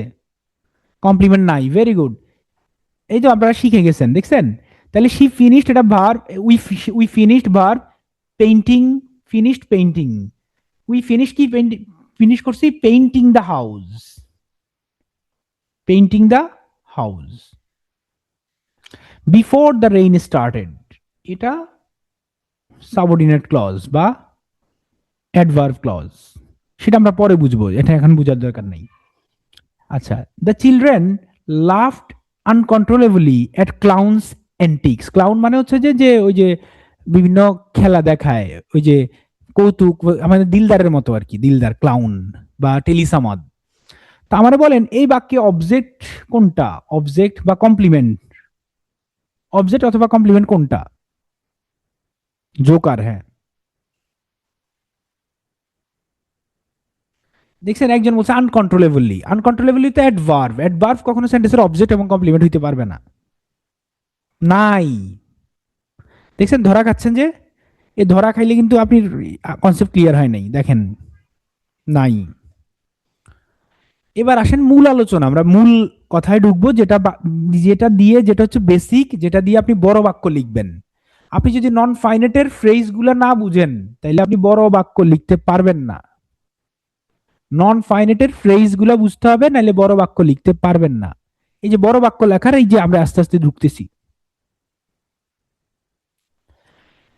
নন ফাইনাইট বার তিন প্রকার আমরা জানছি, একটা হচ্ছে জিরান্ড, একটা ইনফিনিটিভ, আর একটা পার্টিসিপল। জিরান্ড মানে কি? Verb plus ING. জিরান্ড মানে কি? জিরান্ড মানে হচ্ছে ভার্ব প্লাস আইএনজি। ইনফিনিটিভ মানে কি? টু প্লাস ভার্বের ভি ওয়ান। পার্টিসিপল মানে কি? পার্টিসিপল মানে হচ্ছে ভার্বের ভি থ্রি অথবা ভার্ব প্লাস আইএনজি, দুইটাই। আচ্ছা, এই যে এখানে দেয়া আছে। বেসিক্যালি ইনফিনিটিভ মানে কিন্তু টু প্লাস ভার্বের ভি ওয়ান না, ইনফিনিটিভ মানে ভার্বের বেস ফর্ম। এটা কঠিন লাগলে বোঝার দরকার নাই, কারণ এই টুটা প্রিপোজিশন না, এই টুটা হচ্ছে ইনফিনিটিভ মার্কার, মানে ইনফিনিটিভ রে বোঝানোর জন্য একটা মার্কার লাগে, ইনফিনিটিভ, ইনফিনিটিভ মার্কার বলে এটারে। Basically base form. যাক, এটা এখন না বুঝলে অসুবিধা নেই, আপনি এটা বুঝেন যে to plus verb, verb plus ING, ভার্বের ভি থ্রি অথবা ভার্ব প্লাস আইএনজি, এটা পার্টিসিপল, এটা জিরান্ড, এটা ইনফিনিটিভ। এই তিনটার না বুঝলে আপনি বড় বাক্য লিখতে পারবেন না, এগুলো ভালো করে বুঝেন। আগে চিনবেন, তারপর ইউজ করবেন, ইউজ করতে হবে। ইউজ করাটা হচ্ছে রাইটিং স্কিল, আর চিনা হচ্ছে যে প্রিলির পরীক্ষা পাশ করা। চিনি লাভ নাই, আপনি তো বাক্য লিখতে হবে। দেখেন আমরা কিন্তু এখন একটু একটু একটু একটু একটু বড় বাক্য, বড় বাক্যর দিকে ঢুকতেছি, বুঝছেন? এরপরে কিন্তু আর সোজা বাক্য পাবেন না, একটু বড় বাক্য।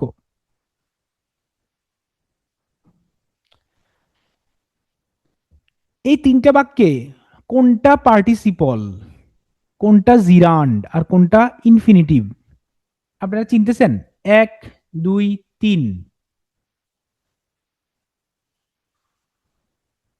সব তো বুঝবেন কিন্তু লিখতে পারবেন না, লেখার প্র্যাকটিস করতে হবে। আপনি আস্তে আস্তে আগে চিনেন, চিনার পরে লেখা শুরু করতে হবে। প্র্যাকটিস, লেখাটা পুরো প্র্যাকটিস, স্পিকিং আর রাইটিংটা প্র্যাকটিস।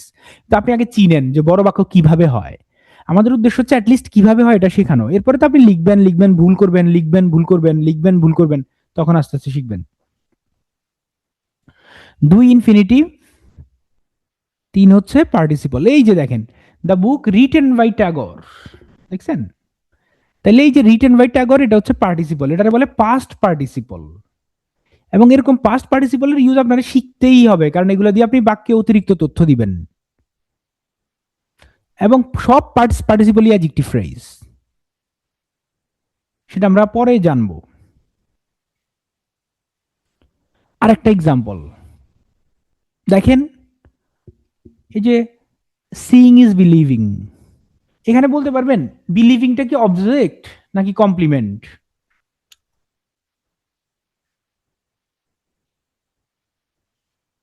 কমপ্লিমেন্ট। টু বিলিভটা কি অবজেক্ট না কমপ্লিমেন্ট? কারণ দেখেন এটা ইকুয়াল টু, এটা ইকুয়াল টু হইলেই এটা complement. Very good. The art work one seen, একবার দেখার পর, left a lasting impression on me, আমার উপর একটা দীর্ঘস্থায়ী চিহ্ন, প্রভাব রেখে গেছে। এই যে ওয়ান সিন, দেখেন একটু একটু একটু করে শেখা শুরু করেন। এই যে ওয়ান সিন, একবার দেখার পর, তাহলে একবার দেখার পর মানে কি ওয়ান সিন, ভার্বের ভি থ্রি বসাইতে হবে। এভাবে বসানো যায়, আস্তে আস্তে অভ্যাস করেন, আস্তে আস্তে চিনবেন। তাহলে জিরান্ড বেসিক্যালি কি? জিরান্ড হইল ভার্ব প্লাস আইএনজি, এবং এটার আরেকটা নাম হচ্ছে ভার্বাল নাউন। এই যে এগুলা চিনার পরে আপনি বড় বাক্য কেমনে হয় সেটা বুঝে যাবেন, আস্তে আস্তে বুঝবেন। আমরা একবারে বলছি না বেসিক থেকে শুরু করবো, এই জন্য বেসিক থেকে। ইউজুয়ালি রিপ্লেসড উইথ ইট, প্রথমে চিনেন, এটা চিনলেন মানে যে কোনো জায়গায় জিরান নাকি সেটাকে আপনি ইট যদি বসাই দিলে মিলে যায় তখন এটা জিরান, ভার্ব প্লাস আইএনজি, তখন পার্টিসিপলের সাথে গোলাই ফেলবেন আবার। কারণ পার্টিসিপল বাক্য সম্পর্কে অতিরিক্ত তথ্য দিবে, জিরান অতিরিক্ত তথ্য দিবে না, সে সাবজেক্ট হিসেবে কাজ করবে, অবজেক্ট হিসেবে কাজ করবে, প্রিপজিশনের পরে বসবে, এরকম নানা কিছু করবে। তাহলে জিরান আইডেন্টিফিকেশন এবং সেন্টেন্স মেকিং, জিরান কিভাবে বাক্য গঠন করে আপনারা কি কেউ বলতে পারবেন? নাউন সেন্টেন্সের কোথায় বসে? নাউন একটু আগে আপনি দেখছেন নাউন সেন্টেন্সের সাবজেক্ট হয়, দেখছেন? তারপরে নাউন সেন্টেন্সের অবজেক্ট হয়, নাউন কমপ্লিমেন্ট হয়, নাউন প্রিপজিশনের অবজেক্ট হয়, প্রিপজিশনের পরে বসে আর কি। এরকম নানা জায়গায় নাউন বসে, আরো আছে আরো আছে। ইনফিনিটিভের পরে হয়, জিরান্ডের পরে হয়, আরো অনেক কিছু আছে, কিন্তু এগুলা বেসিক। এবার আমরা দুইটা ভার্ব নিব, দুইটা ভার্ব দেখেন, দুইটা ভার্ব আমরা নিব, একটা ভার্বের নাম সুইম আর একটা ভার্বের নাম রিড। আমরা এই সুইম এবং রিডকে, এই দুইটা ভার্বকে নানা জায়গায় বসাবো, সাবজেক্টের জায়গায় বসাবো, অবজেক্টের জায়গায় বসাবো, কমপ্লিমেন্টের জায়গায় বসাবো, প্রিপজিশনের পরে বসাবো, এরকম নানা জায়গায় বসায় দেখবো যে জিরান্ড কোথায় কোথায় বসে। এইখানে দেখেন, হ্যাঁ ডিটারমাইনারের পরে কোথায় কোথায় বসে একটু পরে দেখাবো, আরো জায়গায় বসে, 5 জায়গায় না নাফি, আরো আছে। আচ্ছা, then swimming is my favourite form of exercise, sentence কিছু আস্তে আস্তে বড় হইতেছে, খেয়াল করেন। সুইমিং, এটা সেন্টেন্সের সাবজেক্ট, জিরান সেন্টেন্সের সাবজেক্ট হয়, swimming is my favourite form of exercise. তাহলে এখানে বলেন তো মাই ফেভারিট ফর্ম অফ এক্সারসাইজ এটা কি? মানে সেন্টেন্সের 5টা এলিমেন্টের মধ্যে এটার নাম কি? 5টা এলিমেন্টের মধ্যে নাউন ফ্রেজ নাই, কমপ্লিমেন্ট। এবার যদি ফ্রেজের নাম হয়, ফ্রেজের মধ্যে এটার নাম কি? Very good, noun phrase. দেখছেন, নাউন ফ্রেজ আস্তে আস্তে নাউন ফ্রেজের সাথে অভ্যস্ত হওয়া শুরু করেন। আমরা নাউন ফ্রেজ সম্পর্কে বিস্তারিত পরে বলবো, আগে অভ্যস্ত হন, অভ্যস্ত হন। রিডিং হচ্ছে যে জিরান্ড, কিন্তু রিডিং বুকস এটা পুরাটা কি? জিরান্ড ফ্রেজ। জিরান্ড ফ্রেজ যে কথা, নাউন ফ্রেজ একই কথা। নাউন ফ্রেজের একটা অংশ হচ্ছে জিরান্ড ফ্রেজ। আস্তে আস্তে কিন্তু বড় করতেছি। তাহলে reading books helps improve vocabulary. এখানে একটা ইনফিনিটিভও আছে, কেউ বলতে পারবেন এই বাক্যে একটা ইনফিনিটিভ আছে?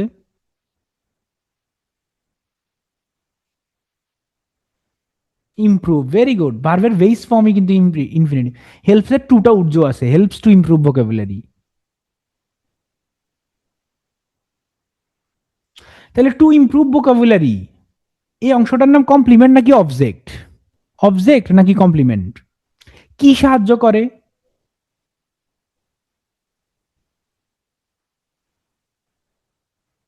অবজেক্ট, ভেরি গুড, এই তো আপনারা সব পারতেছেন। এবার আমরা গত পরশু দিনের 22 ফেব্রুয়ারি ডেইলি স্টার থেকে একটা লাইন নিছি। এর লাইনের এই যে এই লিঙ্কে ক্লিক করলে এই ইয়াতে চলে যাবে, এটা একটা ওপেড, একজন অর্থনীতিবিদ লিখছে মনে হয়। So breaking the Bangladesh paradox requires more than informing voters. It requires lowering the cost of voting against patronage. এখন আইডিয়াটা অনেকে বুঝেন নাই, আগে আমি সেন্টেন্সটার মানে বলি, পুরো আর্টিকেলটা পড়লে বুঝে যাবে, আমি মাঝখান থেকে নিছি তো। বাংলাদেশ প্যারাডক্স বলতে বুঝাচ্ছে যে বাংলাদেশের প্যারাডক্সটা কি? প্যারাডক্স মানে আপনি যা বলবেন তার উল্টাটা, মানে আপনি যা উল্টাটা বলছেন কিন্তু মিনিং ডিপ, মানে উল্টাটা বুঝায়, যা বলবেন সেটার উল্টাটা বুঝায়। মানে বাংলাদেশে মানুষ জানে যে যাদেরকে তারা ভোট দেয় তারা চাঁদাবাজি করে, টেন্ডারবাজি করে, তারা ঘুষ খায়, সুদ খায়, টাকা খায়, পাথর চুরি করে, কিন্তু তাও তাদেরকে ভোট দেয়। কিন্তু যারা চোর তাদেরকে তো আপনি ভোট দিবেন না, কিন্তু আপনি দেন। এটাই প্যারাডক্স। তাইলে এই প্যারাডক্সটা ভাঙা, ব্রেকিং দ্য বাংলাদেশ প্যারাডক্স, এটা বাংলাদেশের জন্য প্যারাডক্স। এই প্যারাডক্সটা ভাঙা রিকোয়ার, দরকার আপনার। কি দরকার? মোর দেন ইনফর্মিং ভোটার্স। মানে ভোটারদেরকে তাদের সম্পর্কে ইনফর্ম করাটাই যথেষ্ট না, এটার থেকে বেশি কিছু আপনারা করতে হবে। সেটা কি? ইট রিকোয়ার্স, কি দরকার? Lowering the cost of voting against patronage. এটা একটু কঠিন আপনাদের জন্য, এটা ওই পুরা ইয়া না পড়লে বুঝবেন না, কিন্তু আমি বুঝাই দিচ্ছি। প্যাট্রোনেজ বলতে এখানে বুঝাচ্ছে যে, মানে ধরেন এই চাঁদাবাজ দুর্নীতিবাজদেরকে আপনি যদি ভোট দেন, তাহলে সে আর একজন ভালো মানুষকে যদি আপনি ভোট দেন, তাহলে ভালো মানুষ আপনার বিপদ থেকে রক্ষা করতে পারবে না। কারণ নেটওয়ার্কটা কার বড়? চাঁদাবাজের, টেন্ডারবাজের, খারাপ লোকের বড়। কারণ সে সব জায়গায় ম্যানেজ করতে পারবে, আপনি সেফ থাকবেন। এই জন্য আপনি যদি ওই চাঁদা, প্যাট্রোনেজ মানে হচ্ছে যে যে আপনার সব বিপদে আপদে প্যাট্রন করবে, মানে পৃষ্ঠপোষকতা করবে। তাহলে ভোটিং এগেনস্ট প্যাট্রোনেজ, তার বিরুদ্ধে ভোট না দেওয়ার যে কস্ট, যে মূল্য, সেটা যদি কমাইতে পারেন, সেটা কেমনে কমাবেন? ওই প্রতিষ্ঠানগুলোতে দুর্নীতিবাজি, চাঁদাবাজি প্রতিষ্ঠানগুলো শক্তিশালী করবেন। এটা এটা এবং এটা বিস্তারিত কি বুঝায় এখানে আরো ডিটেলস ব্যাখ্যা দেওয়া আছে, আপনারা যারা আর্টিকেলটা পড়েও বুঝবেন না তারা এই লাইন পড়ে বুঝলেন। আচ্ছা, এবার আসেন, আমাকে এখন বলেন এখানে জিরান্ড কোনটা, বা জিরান্ড ফ্রেজ আছে নাকি? এটা তো কানেক্টর, এটা সেন্টেন্স কানেক্ট করে, এটা সমস্যা নাই। এটা কানেক্টর, কানেক্টরেরও আমরা পড়াবো কানেক্টর। কোনটা জিরান্ড? সেন্টেন্সের সাবজেক্ট কোনটা? কারণ জিরান্ড ফ্রেজ সেন্টেন্সের সাবজেক্ট হয়। এই ব্রেকিং দ্য বাংলাদেশ প্যারাডক্স, এটা পুরোটা সেন্টেন্সের সাবজেক্ট। এই বাংলাদেশের যে প্যারাডক্সটা, মানে দুর্নীতিবাজদেরকে ভোট দেয়া জানা সত্ত্বেও তারা দুর্নীতিবাজ, এই প্যারাডক্সটা, এটা হচ্ছে সেন্টেন্সের সাবজেক্ট। আস্তে আস্তে শিখেন, আরো অনেক দূর যাইতে হবে। Requires verb. আর more than informing voters, object. এবার আসেন, ইট সাবজেক্ট, ভার্ব, এন্ড ভার্বের পরে কি require? Lowering the cost of voting against patronage. তাহলে এই যে এটা পুরাটা জিরান্ড ফ্রেজ, এই কথাটা বুঝছেন, জিরান্ড ফ্রেজ। কিন্তু এই জিরান্ড ফ্রেজ থেকে আপনি চাইলে আরো একটা জিরান্ড বের করতে পারবেন। বলেন তো, এখানে দুইটা জিরান্ড কোনটা? একটা হচ্ছে লোয়ারিং দ্য কস্ট, আর একটা ভোটিং এগেনস্ট প্যাট্রোনেজ। এখন এটার অর্থ যদি আপনি বুঝতে চান, প্রথমে পুরো আর্টিকেলে ক্লিক করলে পুরো আর্টিকেলটা পড়বেন, তাহলে আস্তে আস্তে অর্থটা ক্লিয়ার হবে। এটা একটু কঠিন হয়ে গেছে প্রথমে এক্সাম্পল হিসেবে। এই এখানে দেয়া আছে অর্থটা, অথর কি বলতে চাইছে, এবং আপনি পুরো আর্টিকেলটা পড়বেন যদি এটা বুঝতে চান। কিন্তু এটা বুঝা এখন ফরজ না, এখন আমরা আরো ইয়ার দিকে যাইগা। এবার অবজেক্ট সাবজেক্ট দেখাইলাম একটা উদাহরণ ডেইলি স্টার থেকে, কিন্তু এখন না বুঝলে কোনো অসুবিধা নাই, আস্তে আস্তে বুঝবেন। কারণ এখানে সেন্টেন্সের স্ট্রাকচার বোঝা জরুরি না, ওটা মিনিং বোঝা জরুরি। মিনিংটা একটু কঠিন, অনেক সাধারণ আমজনতা যারা অনেক বেশি ইংরেজি পারে তাদের জন্য বোঝা কঠিন। হ্যাঁ, আচ্ছা, ঠিক আছে, অসুবিধা নাই, এটা আমরা আস্তে আস্তে বুঝবো। এবার দেখেন, জিরান্ড সেন্টেন্সের অবজেক্ট হিসেবে ইউজ হয়। স্টার্ট সুইমিং, কি স্টার্ট করবে? সুইমিং। আমি কি ভালোবাসি? Reading books. কেন? To improve my vocabulary. কেউ বলতে পারবেন? Readings to improve my vocabulary, books to improve, এটার নাম কি? যদি নাম না জানেন কোনো অসুবিধা নাই, আস্তে আস্তে জানবেন। এটা নাউন ফ্রেজ না, এটা ইনফিনিটিভ ফ্রেজ এবং অ্যাডজেক্টিভ ফ্রেজ। অ্যাডজেক্টিভ ফ্রেজের মধ্যে কোনটা? Infinitive phrase. এটা বেসিক্যালি অ্যাডজেক্টিভ ফ্রেজ, কিন্তু আরো স্পেসিফিক করতে গেলে এটা যে ইনফিনিটিভ আছে, ইনফিনিটিভ ফ্রেজ। তাহলে এটা আমরা আরো পরে শিখবো আস্তে আস্তে। এবার দেখেন, floating on water is equal two swimming. What I love most, এটা হচ্ছে নাউন ক্লজ। আমরা নাউন ক্লজ আস্তে আস্তে শিখবো। নাউন ক্লজ কেন? কারণ এখানে একটা সাবজেক্ট আছে, ভার্ব আছে, একটা ক্লজ মার্কার আছে। আমরা এটা আগামী ক্লাসে এগুলাতে আস্তে আস্তে শিখবো। তাহলে what I love most is reading books, complement, to improve my vocabulary, এটা ইনফিনিটিভ ফ্রেজ অথবা অ্যাডজেক্টিভ ফ্রেজ। তাহলে আমরা, কারণ নাউন ক্লজ ছাড়া কোনো কিছু, কোনো ক্লজই সেন্টেন্সের সাবজেক্ট হতে পারবে না, যেহেতু এটাতে ক্লজ মার্কার সাবজেক্ট ভার্ব আছে, এটা ক্লজ। কোন ক্লজ? নাউন ক্লজ মুখস্থ, কারণ সাবজেক্ট সাবজেক্ট নাউন ক্লজে হইতে হবে, অবজেক্ট নাউন ক্লজে হইতে হবে। এবার দেখেন কমপ্লিমেন্ট দেখলেন, এবার দেখেন প্রিপোজিশনের পর একটা মাত্র সিঙ্গেল ওয়ার্ড আসলে সেটার নাম অবশ্যই নাউন। সুইমিং এখানে নাউন এবং জিরান। অবজেক্টের প্রিপোজিশন হিসেবেও জিরান বসে, জিরানের নানা ব্যবহারগুলো আপনারা দেখতে হবে। তাহলে প্রিপোজিশনের পর আবার দেখেন, I was punished for reading Humayun Ahmed before the exam. এক্সামের আগে আমি হুমায়ুন আহমেদ পড়ায় আমাকে শাস্তি দেওয়া হয়েছে। তাহলে reading Humayun Ahmed before the exam পুরাটার নাম কি বলতে পারবেন কেউ? জিরান ফ্রেজ, প্রিপোজিশনের পরে বসছে। আবার জিরান ফ্রেজ তো কার অংশ? বেসিক্যালি নাউন ফ্রেজের অংশ, এবার নাউন ফ্রেজও বলতে পারবেন। তারপরে এবার আসেন ডিটারমাইনারের পরে। ডিটারমাইনার কোনগুলা? এই যে মাই, মানে বাংলা বাক্যের শেষে যেগুলোতে সাধারণত র থাকে, আমার, তোমার, তাদের, মানে পসেসিভ। নাফি বলছে জিরান ভার্সেস জিরান ফ্রেজটা ক্লিয়ার না। জিরান হচ্ছে একটা ভার্ব প্লাস আইএনজি, আর জিরান ভার্ব প্লাস আইএনজির সাথে আর কিছু থাকলে সেটার নাম জিরান ফ্রেজ। এই the reading of novels is always thrilling, এই যে তাহলে অ্যাডভার্বিয়াল, এই টাইপের সেন্টেন্সগুলো আপনার বোঝা জরুরি। এই যে আমার স্মোকিং করাটা, স্মোকিং করা, আমার স্মোকিং করা কি তোমাকে বিরক্ত করে? তাহলে বেসিক্যালি করাটা, খাওয়াটা, যাওয়াটা, এগুলো তো সেন্টেন্সের সাবজেক্ট হিসেবে কাজ করে। তাহলে ডাজ মাই স্মোকিং, এই স্ট্রাকচারটা বোঝা জরুরি, কারণ এটা দিয়ে আপনি হাজার হাজার সেন্টেন্স বানাইতে পারবেন। ডাজ মাই স্মোক ইস, মানে বেসিক্যালি সাবজেক্ট ভার্ব এই যে প্লাস মাইনাস না শিখে সেন্টেন্স দিয়ে সেন্টেন্স বানানো শিখতে হবে, তখন আপনার রাইটিং স্কিল বাড়বে এবং কোনো মুখস্থ করা লাগবে না কিছু। তাহলে does my smoking annoy you? My smoking, does my going, does my coming, does my arriving, এই যে my arriving, my going, my considering, এগুলা যে হয় এটা বুঝতে হবে। এটা খুবই খুবই গুরুত্বপূর্ণ বাক্য লেখার জন্য। 3 স্টার। আপনার একটা বাড়ির কাজ আছে, ছোট বাড়ির কাজ, সেটা হইল এই শব্দগুলা একটা স্ক্রিনশট নেন সবাই। স্ক্রিনশট, স্ক্রিনশট নিয়েছেন সবাই? এই বাক্যগুলোর পরে অলওয়েজ ভার্ব প্লাস আইএনজি বসে, মানে জিরান বসে। যেন আপনি যদি মুখস্থ করতে চান এভাবে করতে পারবেন। একটা ভার্ব নেন গো, যেন এগুলো পরীক্ষা অনেকবার আসছে। Admit going, consider going, dislike going, finish going, postpone going, abandon going, avoid going, এরকম গোয়িং গোয়িং দিয়ে পড়ে যাবেন।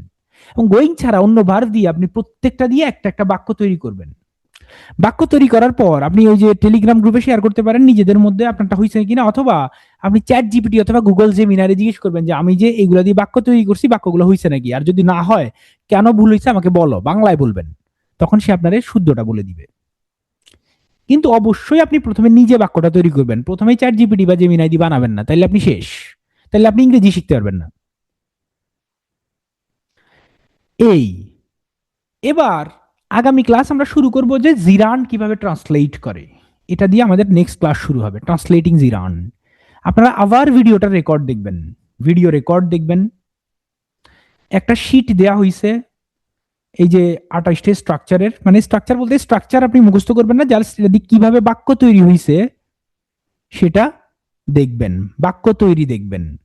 তাহলে বাক্য তৈরি দেখবেন। গত ক্লাসে যে 2টা শীট তৈরি হয়েছে আমার ধারণা দেয়া হয়েছে, সেখানে 2টা কম্প্রিহেনশন আছে, আর হচ্ছে যে এলিমেন্টস অফ সেন্টেন্স দেয়া আছে, এলিমেন্টস অফ সেন্টেন্স, এগুলো আবার দেখবেন। অনেকে দেখেন নাই, কিন্তু সামনের ক্লাসগুলো আপনি বুঝবেন না যদি ওগুলো না দেখেন। রেকর্ড ক্লাসের লিংক টেলিগ্রাম গ্রুপে দিয়ে দিবে, যারা রেজিস্ট্রেশন করছেন তারা পেয়ে যাবেন, এবং ইউটিউব চ্যানেলে দেয়া থাকবে। তা সোজা বাংলা কি কি কি বলছি, প্রথমে এই 2টা ক্লাসের ভিডিও রেকর্ড দেখবেন, দেখার পরে এই যে বাড়ি কাজ দেওয়া হয়েছে, আপনাদের 2 রকম বাড়ি কাজ দেওয়া হয়েছে। 28টা বাক্য দিয়ে 28টা স্ট্রাকচার দিয়ে বাক্য লিখতে বলা হয়েছে, জিরান্ডের এই ওয়ার্ডগুলো দিয়ে বাক্য লিখতে বলা হয়েছে, এবং গত ক্লাসের শীট সহ আজকের এই 3টা শীট পড়ে আসবেন। আগামী ক্লাসগুলোতে, আগামী ক্লাসও শীট না পড়লে হালকা বাঁচতে পারবেন, হালকা, কিন্তু পরের ক্লাসে শীট না পড়লে আপনার এই কোর্স করে, ফ্রি কোর্স করে আপনার কোনো লাভ হবে না। ক্লিয়ার? শীটগুলো আপনি ইয়াতে পাবেন, আমি এই যে দাগ সহ রেখে দিছি আপনাদেরকে, দাগ সহ দিয়ে দিব। এটা এই ইয়ার দিব, আস্তে ধীরে দিব, এখন লাগবে না, এখন আপাতত শীট পড়েন। তো এটা এইভাবে থাকলো, আগামী ক্লাস আমাদের এখান থেকে শুরু হবে ইনশাল্লাহ। তো কারো কোনো প্রশ্ন আছে? ফ্রি ক্লাস আরো 4-5টা হবে মিনিমাম।